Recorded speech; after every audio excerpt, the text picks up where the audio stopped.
here. Thought I'd do an episode of Minecraft Cribs kind of thing. So this is my base, my Stone Player World. I did use Creative to make this, but it's really cool because the only visible thing is this switch right there. It just opens up. And I mean, you might be thinking, oh, switch, someone could find that if you were doing this on multiplayer. That may be very true, but can they solve this? Yes, I have an 8-digit combination lock, and it's a pretty easy combination. Just every other switch is up. I'm too lazy. You can hear my door open here, and then I have a switch there just to power the door, so you can reset your switches. So that the next person who happens to come along you don't have your combination just lying out there. So you just come through here, you flip that, and your door closes behind you. And then if you don't feel like having any friends over, you could just lock your door. So this is some pretty basic wiring. So basically, if you want your switch up, you just make the block an inverter and just run redstone. And basically, it's just a series of AND gates, so that both of these inputs have to be powered. So basically, depending on whether you just have straight redstone or an inverter, is whether it's up or down. If you want the switch up, you do an inverter. If you want it down, just straight redstone. And these are basically just longer AND gates, and this is a really long AND gate. So basically, you can do this. You can either do a 2-digit combination lock, a 4, an 8, a 16, a 32, 64. Yeah, basically just keep multiplying the number by 2, starting with 2. Because you have to have 2 starting AND gates, and then that would feed into another one, and then if you want, then you have to do another layer. So then you have to do at least another 4 switches, and then just so on and so on. So basically my lock is pretty simple as well. Here, let me just break into my wall real quick. Okay, so basically it's just a block with a switch on it, redstone, powering this piston. Not rocket science. And that piston just cuts off the connection. So yeah, this is my base. It's got big table for meetings with people. Then I have my enchanting room that locks from the inside. And you actually couldn't tell it's there from the outside. Unless you have like an X-ray mod, which is stupid. So yeah, that's basically, I don't even feel like I should show this, but I'm gonna do it anyways. It's really simple. It's some redstone feeding in. Once again, not rocket science. Oops. So that I'm in my bedroom, no fancy wiring up here, just some chests with my crap in it. And then here's something. So someone's trying to break into your base because they want to kill you or something. So they're down at your door, and they're trying to break it down. So you run up here, you open this chest. Oh, I have them in my inventory. Grab the ladders and destroy that dirt block. All the sand just falls, and you just climb your way into the night and run. And they will not be the wiser until they see the ladder leading out. So that's something that I just thought was cool. Although it's hard to reset because you have to go up and reset it. Yeah, sorry if you hear like because this microphone is really sensitive to my breathing. Oh crap. And exactly.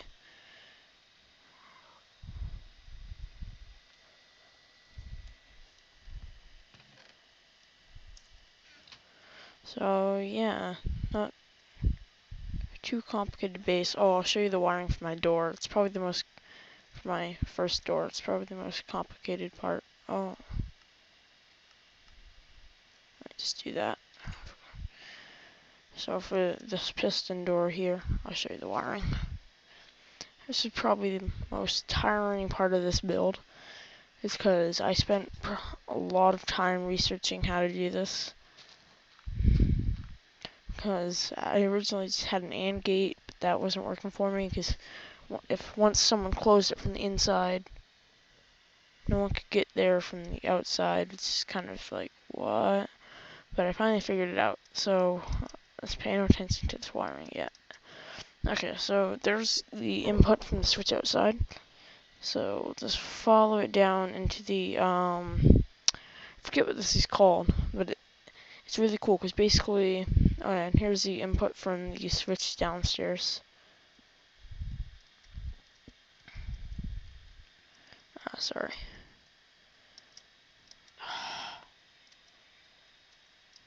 The thing I hate about recording, the lag like freaking hell. Anyways, so basically, whenever you flip either of those switches, say this one got turned off, that would turn on, causing both of those to be turned off. So actually, no wait, let me see for a second. Let's see if I can figure out how these work. Yeah. No, but like I started out with an AND gate. Then I tried out an RS NOR latch, but I had a hard time making that work because you have to have like 2 outputs to make it work. And that was even worse than the AND gate, so we just switched back to an AND gate. But then I saw a video of this dude who made a hidden base technique. It was similar to mine. The only thing you could see was the switch, but the ground actually parted. And he's like, so next we're gonna build this. When you toggle either switch, it opens. I'm like, what? So I copied his design here. It's really simple. Basically, you just have your 2 inputs feeding into this inverter, and then you have 2 more inverters, and I think they have to be at least 1 out and 2 in front of it. So I think this is the most compact version of this that you can make. Actually, no, he had a really compact one, but the switches had to actually be on it. So it would have to be like right next to your door, and it would have to be like a 1x2 piston door for it to work any smaller. But anyways, so for this type, this is the smallest you can make it. And so basically you just have your output connected to both of these. Then I have it hooked up to an inverter because back when I had an AND gate, it had to be an inverter, and it's too lazy to change it. So then it comes up here, powers these pistons, not a big deal. Comes down here. This is where I decided to make it a little more complicated than it needed to be, I think. It's because I just played it safe and did a torch because I didn't know if the redstone under it was going to power it. Probably will, now that I'm thinking of it. So I put this inverter here. But then I realized that it would always be in the opposite state of the 2 horizontal ones. So I just built another inverter there to offset it. So yeah, this was probably the most complicated because I kept hoping to have crosstalk and stuff. So trying to fit it into as compact a space as I could with having repeaters when I couldn't have a repeater and crap. It's just annoying. So yeah, feel free to copy my design. I copied a lot of these from other people. I would give credit to these people, but I do not know who they are, and I'm too lazy to go back and figure it out. I have not altered the surface of this map very much. Pretty much the only thing I altered was this switch, and then this used to look more like that. It used to be like that, so I just chopped that down and put a switch there. But other than that, this part of the map is completely the same as it was before I built my base. It's just the underground I modified. And actually, this is a really cool map. I'll put the seed in the description. I'm going to do another video on this seed, because it's a pretty epic seed. And yeah, you spawn in this kind of like a hilly plains, and there's a desert that has already started to been stripped down to the stone, but that's like that when you first get here. And there's forest nearby. I have been looking for NPC villages, but I don't see any, so I don't know. Here, let's see if I can find it. I've modded.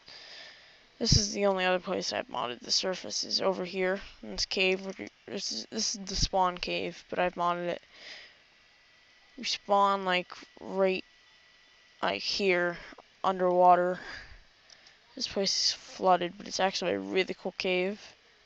And I just kind of blocked it up so it looked cleaner, and filled in all the pools because there's like a 2 deep pool throughout this whole cave. This room was actually already here. I just decided to keep it like that. Just clean it up a little bit. So the general shape of this cave is the same as it was. I just kind of blocked it out so it looks more uniform. And I did have a door system, but it was like the AND gate wasn't really working for me. So then I had an idea to build the underground one, and I started looking for a good location. I found that over there. So yeah, I will do a review of this seed. I don't know how many people do that. I think I've only seen like one video, and it was like of this seed where this dude changed his texture pack to all diamond ore, and he's like, best seed ever, and it was like diamonds, and he spawned and everything looked like diamond ore, and he was just like, yeah. But I think other than that, I haven't really seen a seed review, so I don't know if I'm the first for that. But this is a pretty epic seed. It's not one I got off the internet. I just created a new world and I spawned here. And I'm like, this is pretty freaking epic. So, yeah, so, oh yeah. The only annoying thing with the escape system is you do have to replace the sand. And you can't do that from inside the base, since you have to have that dirt there to hold it up. But other than that, it's pretty good. And I mean, like I said, who cares? I mean, it's not that obvious, especially like if you're not near any towns on your SMP server. And it's really cool because I mean, someone might accidentally stumble upon it, but what's the chance that they're gonna figure out the 8-digit combination lock or how many digits you make it? The more the better, although it just makes it more complicated for you. So I like around 8 digits because with 4 digits I can just do there and do all the different combinations. It's still a lot and it will take them a long time. But with 8, it's nearly impossible for them to, because I mean, you just have on and off. But that still leaves you with a lot of possibilities for combinations. So most likely they'll just get mad and give up. So yeah,